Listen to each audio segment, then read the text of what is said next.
My name is Sarah, and this is a story I never wanted to tell.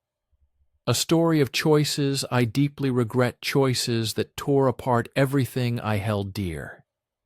It is a confession, a painful reflection on the path I chose, and the devastation it left in its wake. Mark and I had a life that many envied. We met in college young and full of dreams.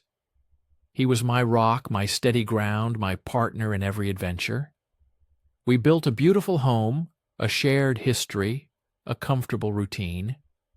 Our wedding day was a sun-drenched memory, a promise whispered into eternity. For 10 years we navigated life's ups and downs together, always believing our love was unbreakable, immutable. He was kind, patient, unwavering. He provided stability, a sense of security that was both comforting and stifling. Looking back, I can pinpoint the precise moment the cracks began to appear, though I chose to ignore them then. It wasn't a sudden cataclysm, but a slow, insidious erosion, a quiet dwindling of the light. We stopped really seeing each other. Our conversations became transactional, focused on bills and chores and schedules. The laughter faded, the spontaneous touches became rare. The passion cooled to a gentle warmth. I felt invisible, a wallpaper character in my own life. I longed for something more, something I couldn't quite name. A spark, a validation, a feeling of being truly desired. I told myself it was normal part of long-term relationships. Everyone goes through phases. We just needed to try harder, I reasoned. Then David walked into my life. He was the new senior manager at work, a whirlwind of energy and charm. He had a quick wit, a magnetic smile, and eyes that seemed to really listen when you spoke. From our very first meeting, he treated me differently. He remembered small details about my weekend, about my preferences for coffee. He would linger by my desk, engaging me in conversations that stretched beyond work tasks, discussing books, art, philosophy, dreams. Things Mark and I hadn't talked about in years. It started innocently enough. Shared lunches in the office canteen, late-night emails about project strategies that veered into personal anecdotes. He made me laugh, a genuine, unrestrained laugh I hadn't felt in ages. He complimented my ideas, my intelligence, my sense of humor. He made me feel seen. He made me feel alive. A thrill ran through me every time I saw his name pop up on my screen or heard his voice in the hallway. I told myself it was harmless, a professional friendship, a much-needed intellectual stimulation. But the lines began to blur, his hand brushing mine as he passed a document, his arm lingering a moment too long on my back as we exited a meeting. The intense gaze he held when he spoke to me, a gaze that promised understanding and something more. My heart would race, my palms would sweat. I felt a confusing mix of exhilaration and guilt. I pushed the guilt down, burying it under the excitement of this new attention. One evening, after a particularly stressful day at work, we were the last ones left in the office. We talked for hours about our lives, our frustrations, our secret hopes. The air was thick with unspoken tension, a silent language passing between us. He reached for my hand, his touch sending a jolt through me, a warmth I hadn't realized I was missing so desperately. He looked into my eyes and whispered that he felt a connection with me unlike anyone else.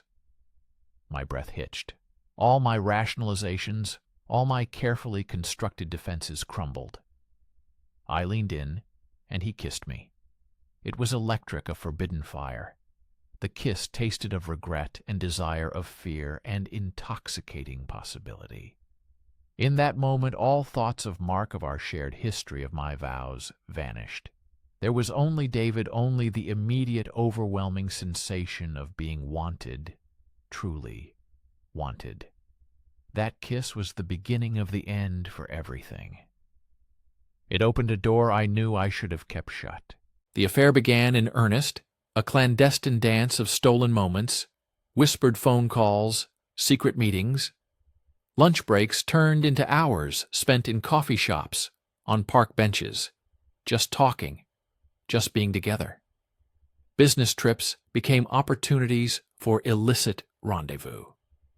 Every lie I told Mark, every secret glance, every furtive touch with David chipped away at my soul. I lived a dual life. With Mark, I was the dutiful wife, increasingly distant, increasingly irritable. My mind was always elsewhere, preoccupied with David, with our next encounter, with the elaborate web of lies I was spinning. I would fabricate stories about working late, about visiting friends, about new hobbies that consumed my evenings. Mark noticed my detachment, my mood swings. He would ask if everything was all right if I was unhappy. I would reassure him with empty words, hollow promises. I hated myself for hurting him, for deceiving him, for turning his unwavering trust into a weapon against him. With David, I felt vibrant, alive, desired. He showered me with attention, with compliments, with the kind of passionate intimacy that had long since vanished from my marriage. He made me feel like the most beautiful, intelligent, desirable woman in the world. He filled the void, the aching emptiness I had felt for so long. But the exhilaration was always tainted by guilt, a bitter aftertaste, in every stolen kiss, every intimate moment. I knew it was wrong. I knew I was destroying something precious, something irreplaceable. Yet I couldn't stop.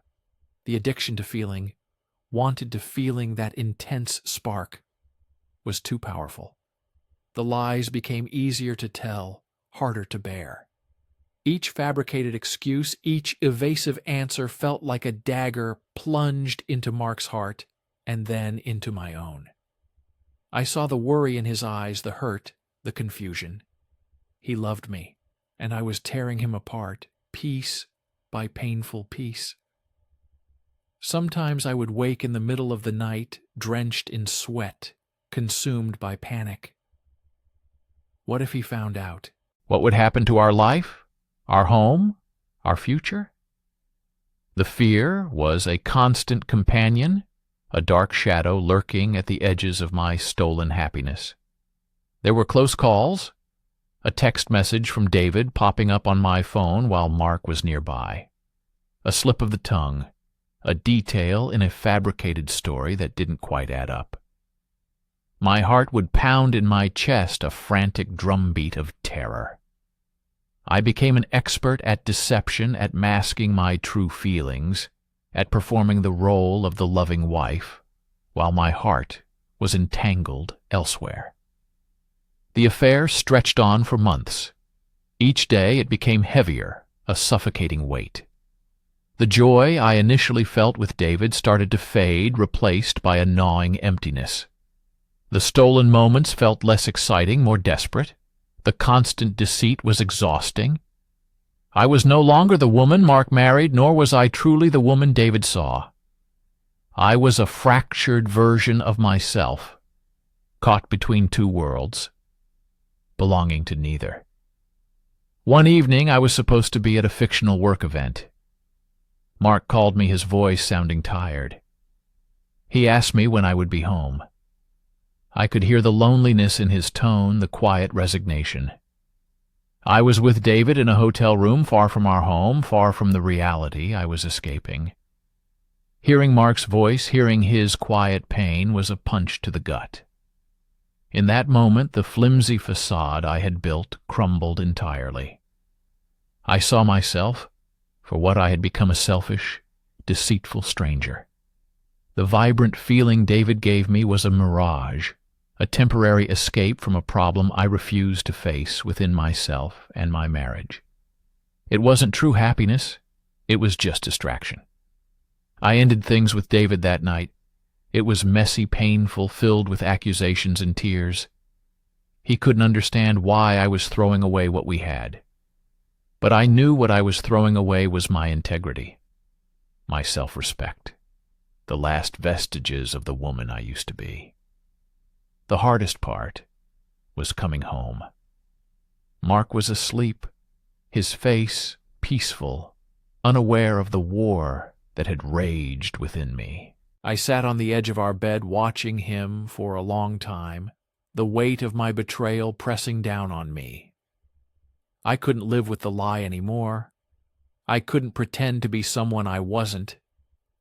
The next morning I told him everything. Every painful detail, every stolen kiss, every calculated lie. His reaction was not anger, not at first. It was a devastating silence, a hollow disbelief that chilled me to my core. His eyes, usually so warm, so full of love, were now cold, empty, shattered. I watched as his world imploded before my very eyes. His face crumpled. He put his head in his hands, and he sobbed. A deep, guttural sound of pure agony. It was the most heartbreaking sound I have ever heard. The days, weeks, and months that followed were a blur of pain and regret. Our home, once a sanctuary, became a battleground of accusations, tears, and suffocating silence. He asked me why. 1,000 times he asked me why, and I struggled to give him an answer that would make sense, that would justify the immense pain I had inflicted. There was no good reason, only a selfish search for a feeling I thought I was missing. We tried to salvage something, to pick up the pieces of what we had shattered. But trust once broken is incredibly fragile, perhaps irrevocably so. Every kind gesture, every attempt at intimacy was overshadowed by the ghost of my betrayal. He saw David's shadow in every corner, in every memory we shared. The intimacy was gone, replaced by a chasm of doubt and suspicion. Ultimately, we couldn't make it work. The wounds were too deep, the betrayal too profound. We separated and eventually divorced. The house we built together became just a house. Our shared history, a collection of bittersweet memories. I lost Mark. I lost our future. I lost a part of myself in the process. The feeling of being desired that David offered was fleeting. What remained was the indelible mark of my actions, the profound sorrow of hurting someone I once loved more than anything. This story isn't meant to justify what I did. It is a stark reminder of the corrosive power of deceit, the fragility of trust, and the heavy price of chasing fleeting desires at the expense of genuine love and commitment. I am still learning to live with the consequences of my choices, still trying to forgive myself. It is a long and painful journey, and the hardest lesson of all is that sometimes the things you seek outside your relationship are simply reflections of what you've stopped nurturing within yourself. I destroyed my marriage because I stopped looking at it. I stopped tending to it. I sought an easy escape instead of facing the difficult truth. And for that, I will carry this regret forever.